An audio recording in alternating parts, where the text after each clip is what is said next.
Hello and welcome back to the Building Bigger Lives podcast. Again, Michael Regan along with Kathryn Pedersen, and we are just coming off of a fabulous week in Austin, Texas at the HousingWire Gathering, and we want to spend some time unpacking a few of our thoughts on that, reflect on a few of the things that we learned while we were there, and of course celebrate the fact that the housing industry, despite the rumors, is alive and well, and we are going to unpack a few of those thoughts in addition to maybe some of the highlights that really impacted us personally.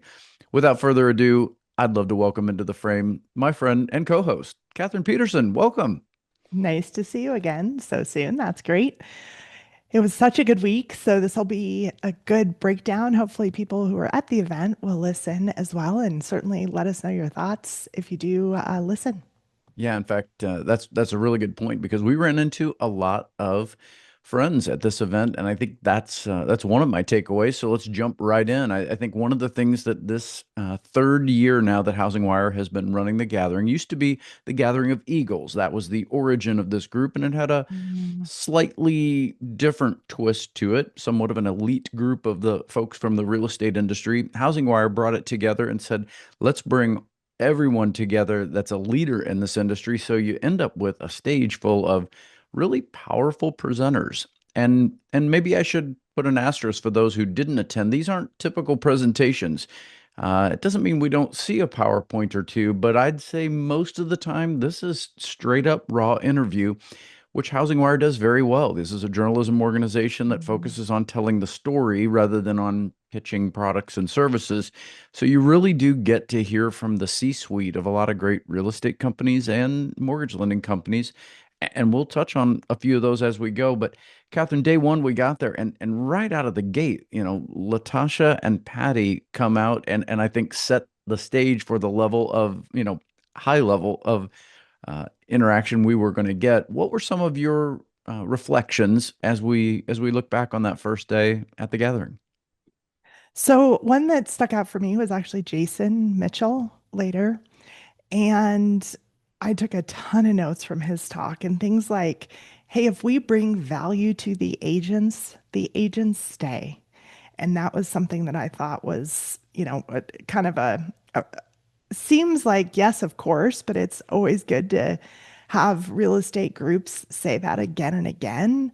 That really that's kind of what the goal is to keep people and to stop bleeding talent is another thing that he brought up. So I thought that that was something that was, a great thing just to be reminded of with the number one team in the country is what he has. So Yeah, Jason Mitchell Group. If those of you listening aren't aware, that's exactly right. Number one independent group in the country. Like these guys really are doing some phenomenal business. I mean, their mhm. pace is above a closing a day. So these folks are cooking on all burners. So I'm glad that Jason's and Jason took a really, I thought, just, I don't know, heartfelt, if not humble approach from the stage. I think that conversation he was having really reminded me that he's been through a lot over the last couple of Mhm. years and didn't capitulate. I think Clayton gave him no softballs. They just talked straight, and it seemed Mhm. like we learned a lot about not just his ideology, but back to your point, how the ecosystem is designed to work well when we all are contributing to it. So that's great. Kind of Mhm. reminded me of Robert and Tracy, I think earlier that day. They specifically talked about how mortgage needs to continue to be a relationship chosen by the local agents. And so, as Mhm. much as we look at all this M&A activity, I think we were just coming off of the real acquisition of Remax. And so, a lot of the questions go back to, as all of these ecosystems get, pulled together into these giant conglomerates, what happens to these relationships? And that was a good Mhm. reminder as well that yes, it does create some efficiencies for the buyers if they choose to use those efficiencies, but it shouldn't change the relationship between the agent and the lender. So, yeah, another great takeaway. Anything else that day that stood out to you? Because I had a couple more, but I want to hear yours. Yeah, so there was a couple stats I wrote down, and I think they came from different people, but 25% of NAR is 60 plus, and Mm. 71% of agents sold zero homes last year. Yeah, I remember that one. What does that Zero. what does that tell you? As someone who, I mean, again, I know you work in a market that, you could argue is a small market by geography and population, but you work within the largest retail organization in the country. So you get Mhm. a really nice wide view of this. What does that tell you when you hear that kind of data? Like to me, that's crazy. If we had 71% of LOs not doing a loan all year, that wouldn't go well. So there's a lot of it kind of comes down to that 80/20 rule that we've talked about over and over again is 20% of the agents are doing 80% of the business. That might be even a more skewed version of that now. 90/10, I think, is where we really are. Yeah. Yeah. But also the industry is going to change because if you have so many people over 60 plus, that means there's a lot of opportunity for younger people to get in and change that industry. And we'll start to see that adjust pretty quickly, especially if things start to go more technical, those Hmm. 60 plus, it's going to be hard to keep up with the changes. And we'll see that kind of shift out into retirement. And all of a sudden we might see a big rush of younger people come into that industry, hopefully.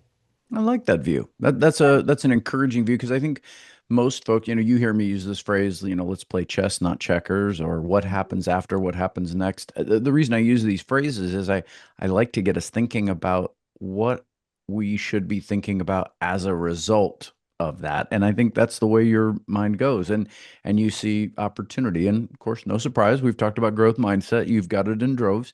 Another guy up on the stage that has a growth mindset really loved hearing from that panel that included a couple of former NFL players. I mean, I think we really were surprised by this in some ways because I think maybe you think, oh, these guys are just there to bring some star power, and maybe we're not really bringing any content. They're just there to look good, take some Mhm. photos. We did toss a few footballs. I think Drew threw a few footballs out to the crowd. But the takeaways for me have less to do with their celebrity and more to do with what we can apply. And there were four Mhm. really great points I grabbed from that talk. One was team first, even when it's hard. And when you think about the way pro Mhm. football players operate, that's so key because the minute you start pulling away from your team and start thinking, well, F those guys, I'm just going to do it myself, Mhm. which happens in our world of real estate and housing all the time. And if we Yeah. do this, the risk is that everything devolves. Now the whole system begins to fail. And so it was that commitment to team first. Um, Also embracing adversity because it's the best teacher. So when you run into the kind of walls that we see all the time in housing, whether it's on the underwriting side or whether it's clients who decide to do squirrely things, it becomes our best teacher. So I looked at that through the mindset of how are we handling that? Are we prepared for it? And then when it happens, do we lose our cool or do we, you know, maintain a little bit of grace under pressure? We also heard a little hint of the old atomic habits. Success is, at least Mhm. on the football field, small improvements each and every day. And the reminder was bring that attitude into the housing industry. Just focus on small improvements. You and I've talked a lot about that. And last but not least was the art of being comfortable, being uncomfortable. Mhm. It's okay that we don't know what the rate market's going to be this summer or inventory is going to Mhm. be this summer or whatever other things cause us some stress when we read headlines. Get comfortable being uncomfortable. The ones Yeah. who can do that will navigate it. They will be the ones. And those are just great takeaways, despite the star power and how entertaining those guys were. Yeah, absolutely. It's good to see. I don't know. As you know, football is my one sport that we're allowed to talk about. And so I'm glad it's funny that you brought it up. Well, you feel free if you've got more thoughts on it, but those really stood out to me because, Yeah. as you know, I get drawn to sports analogies, not just because of my personal interest there, but they play out so nicely for us to Yeah. see different views of what we do. And I think if I were to take that analogy one more time, a lot of people will say, coach, what does that mean? Are you like you coach athletes? Like, what do you do? Like, that's confusing for folks when they hear that term. And of course, as a business coach, I don't necessarily confuse that, but I can understand why others might. And so I look to draw parallels. And one of the parallels I would draw is my job as a business coach is to help you and a lot of other folks actually break down the game film, something that our football Mhm. friends do every Monday after they play games on the weekend. And if I can help you break down the game film, we can look at those opportunities to make those small improvements over time. So yeah, I thought it was a fantastic. I mean, look, Drew Bledsoe is going to be a legend with or without coming to the Housing Wire gathering, but it was great to hear him unpack some of his thoughts. Yeah, absolutely. Well, good. Well, let's keep moving. So day two, let's talk a little bit about that. What are some takeaways that you had from that day? Well, I think what's different, at least in the agenda this year from last year, which was nice, was we moved in and out of real estate and lending guests, I suppose, from the stage. Mhm. And one of the guests I was really excited to hear from was Scott from Supreme Lending. I mean, I Mm, think he was a person who we don't get to hear a lot from. And I think similar to him was your CEO, Ron Leonard. And I think both of them mhm. were nice opportunities to hear from really innovative, forward leading thinkers in the mortgage space. And I don't think I need to tell you how full that room got when Ron showed up. I mean, we have a lot. If you haven't attended the gathering, we have a lot of folks that use the room as a revolving door. They come in and out for different presentations and different speakers, and then a lot of the conversations are happening out in the hallway. I'm not sure there were too many conversations in the hallway when Ron came out with his big Cleveland T-shirt on. He was ready to promote. Give me some thoughts on his time on the stage, Kathryn. It's easy for the audience to think, well, this is the leader of the company you work for. You must just automatically love it. But we don't all get to hear from Ron that often. What were some of your thoughts as you heard him sit on that stage? Yeah, so he definitely was all about servicing. I think he spent a lot of time, and some of that has to do with the merger with the acquisition, I should call it, that may be happening in that space. But he also was really talking about how that can really boost up origination. And if you have the income from servicing, that's going to help your origination team. And then it can create a different vehicle and some diversification. So I thought that that was great. I loved how many people came up to me after the event and said, "Oh my gosh, I loved what he said. I loved how relatable he was. He was so great to listen to." And that was wonderful because I don't know, he doesn't talk a lot. So to hear him and have it be so relatable was just great for, I think, how I felt about being at CCM. Yeah, he affirmed one thing that I've always known from just observing, but to hear him verbally state it as a strategic, like a centerpiece of his strategy is the idea that he believes the power of growth in the mortgage space is the balance sheet. Hmm. If you manage to the balance sheet, you always have the opportunity to strike when the opportunity exists. And that's exactly what Yeah. he's done over the years. And getting to hear him lay that out so plainly, it in some ways was a little bit entertaining to me to think how many people in the audience must have been thinking, gosh, that seems so obvious. Like, why aren't we doing Hmm. that? And yet the fact is most folks are over leveraged. And for whatever reason, Ron knows, maybe it's like his conviction at a personal level played out through this major organization now.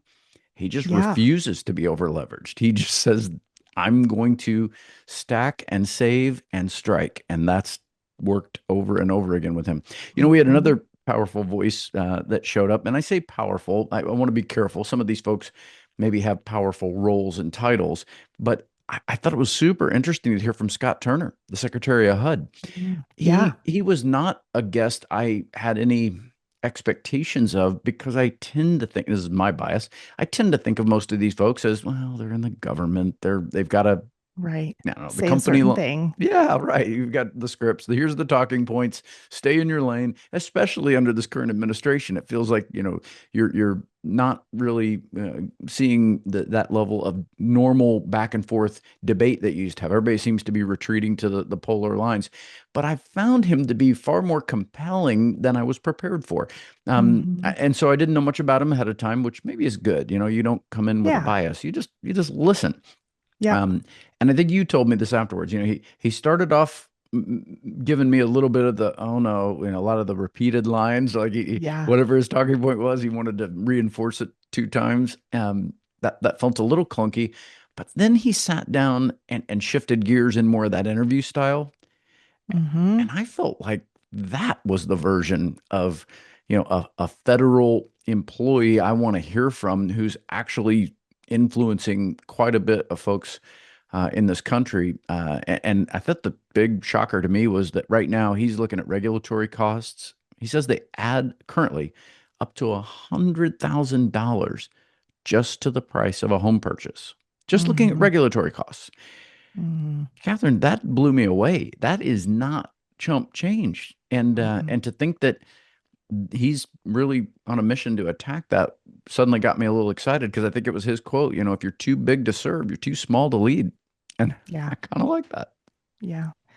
I did also like that day because in 2025 we heard from the brand new, I don't know, executive director or CEO of NAR. Mm-hmm. So that Nakia. was pretty interesting last year. And to see her again this year was pretty fascinating because she had a lot more of a calm demeanor. And I thought that that was really great as far as just seeing that difference.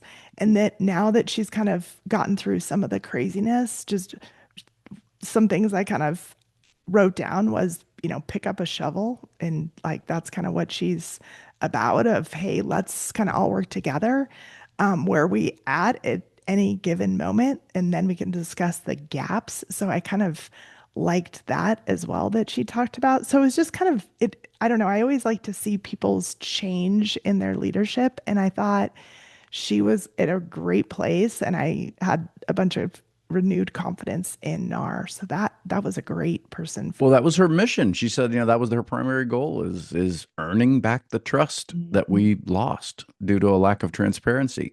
And her background, she was a turnaround specialist. This is not a person um who is ducking from what's happening. Right. She's leaning in. She's got a 3-year plan. I think she's about a year into it. And look, I'm not here to, advocate for or bury NAR. I just think you're exactly right. It's, this is an organization that in theory should be the neutral place that all agents access for some level of Mhm. shared mission and purpose.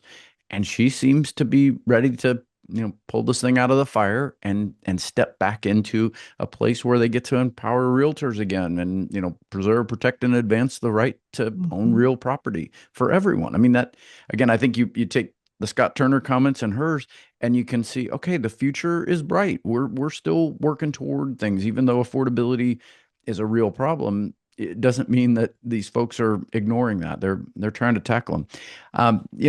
Fun fact too. I think we both sat in the room right off the bat on that second day with Logan when he jumps out, Yeah. and Logan I suppose serves as the the economic barometer for HousingWire, overwhelming us with what was it, 32 slides. It was a lot of data. Sometimes I wonder if that's if you're like, I know you got to believe me. These aren't opinions. These are the facts. And I do appreciate that. It's the same way, I feel about any time we're looking at economic data is I don't want to know your opinion before I know where the data that you've drawn it from. And Logan at least does a good job of backing up his opinions with real data points. And Mhm. and I think my takeaway was we're moving into a season of slow, incremental, steady return to normalcy, and that we should view that as confidence. We should lean Mhm. in, whether it's with our customers or our partners. Our daily routines should be aimed toward growth. And if we see wage growth rising faster than home prices, Mhm. then affordability is slowly returning to the picture. And that's a good thing for all of us. Yeah, I loved that line. I wrote down the same exact thing because there can be these crazy jumps or let's call it even, reduction in affordability. But he was like, hey, with this, we do see wages increasing more than the price of homes, which is great because that's a slow improvement to affordability and it'll improve on its own, which is great because that feels like a natural market. So I did like that. I also liked that he said, hey, we're really running out of workers.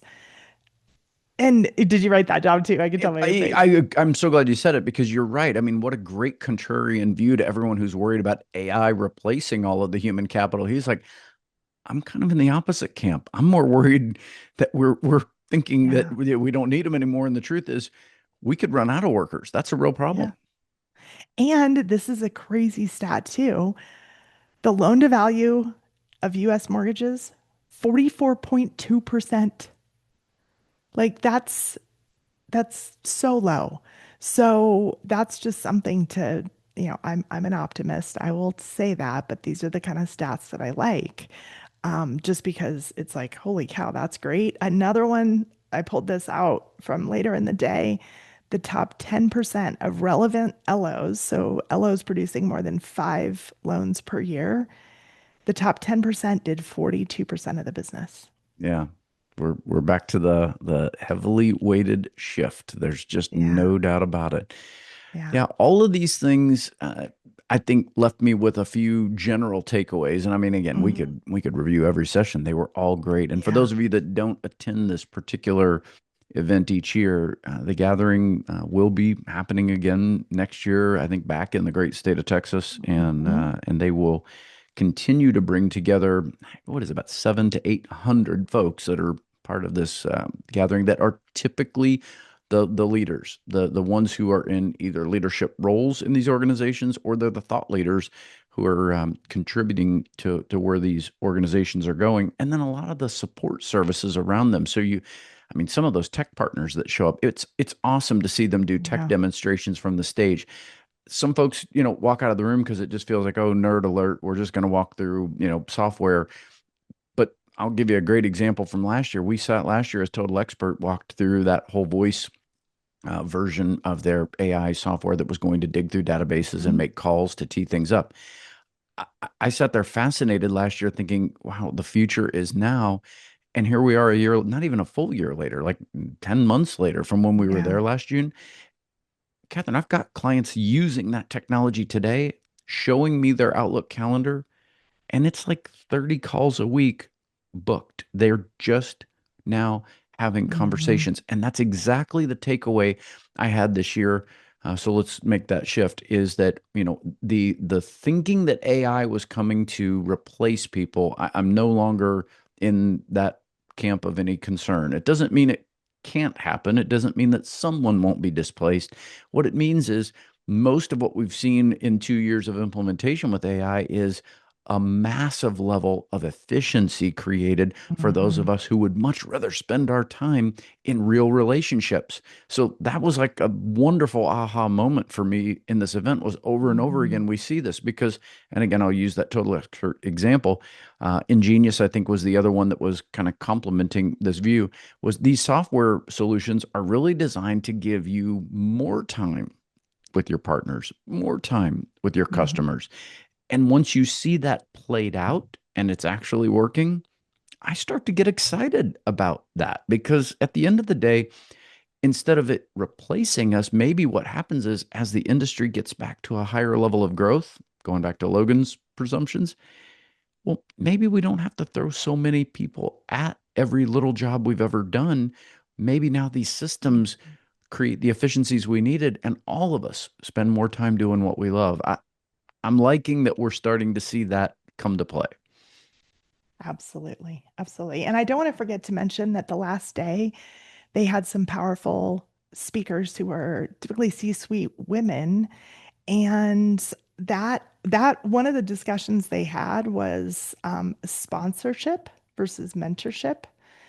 And I liked that discussion. It was just a different take on the same thing. So I didn't want to stop talking about Housing Wire without that because it was one of the topics that I thought about for a while after the event. Mm. And really, what does that mean for people coming up in an organization and what that really feels and sounds like? We talked about it in the car a little bit after the event. So that's just a maybe a future podcast topic that we can talk through.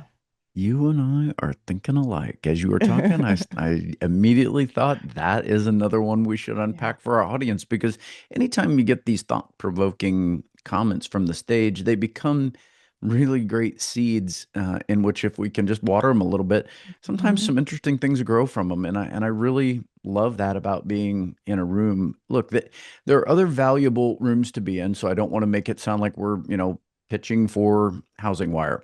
But here's what I can tell you if you choose to spend some time following this organization. They're really committed to excellence. I mean, the event is just really well done. So anytime I see people, cringing at the price, I look at it and say, well, depends on the value you're going to get from it. That's really the bottom line.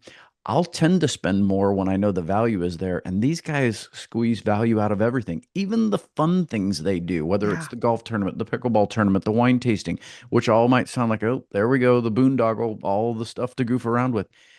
It's where the most powerful networking happens. I mean, I got to Mhm. play pickleball with Joe, the CEO of Total Expert. That's a relationship. I mean, heck, Clayton, it was my partner the first year. I don't get Yeah. to meet these folks in the same way, just saying, hi, I'm Michael, hi, I'm Joe in the hallway. But when you're on the court together, you get a different look at it. When you're doing these activities together, they design them intentionally so that there's really a relational component to it. And that's my Mhm. favorite thing about it because at the end of the day, I want to know who is really committed to growth in the world that we operate in, and I want to spend more time with those folks. I don't need to be around Eeyores. I want to be around folks that see the future is bright and they continue to lean into growth strategies, and that's the gathering when I'm there. How about Mhm. you? Any closing thoughts on that, Catherine? Yeah, absolutely. I mean, there's a reason why people go and their attendance keeps growing every year. Next year, it's in April in Frisco. So looking forward to that. Check it out online. Signups are already open, and both Michael and I have registered. So we hope to see you there. But I think that overall it's a different feeling. There's different conversations, and it's just a higher level of not only conversations, but also just input of information. And it's really fun. So there's that too. And all of that combined makes for a really, really good event. I'm glad you said it that way because someone might hear, the push toward all this, C-suite or professionalism or excellence, and all those are true. But you are so right. It's still somehow really fun. In fact, I think one of my Mhm. favorite moments was the closing moment. I thought that, or at least the closing dinner, because I think when you look at around that room, that's a lot of folks that are Mhm. really relaxing and having fun after we just all had, shirts and ties on the stage, and now they're, wearing their favorite, 70s era clothing and relaxing a little bit. They really do. They deliver on both sides of it. So if you look, I'm not going to take any swings at any of these other events. I'm a little tired of the pitch fest of a lot of these events that are more sales focused. This is a really nice break from that routine. All right, Catherine, I'll give you the opportunity to bring the train back into the station. All right. Well, with that, I'll close out this episode of the Housing Wire recap. And you can find more on YouTube, Apple, Spotify, all the places that you find your podcasts. We hope you listen. Thank you so much for being a fan. We're a fan of you, and we'll see you next week.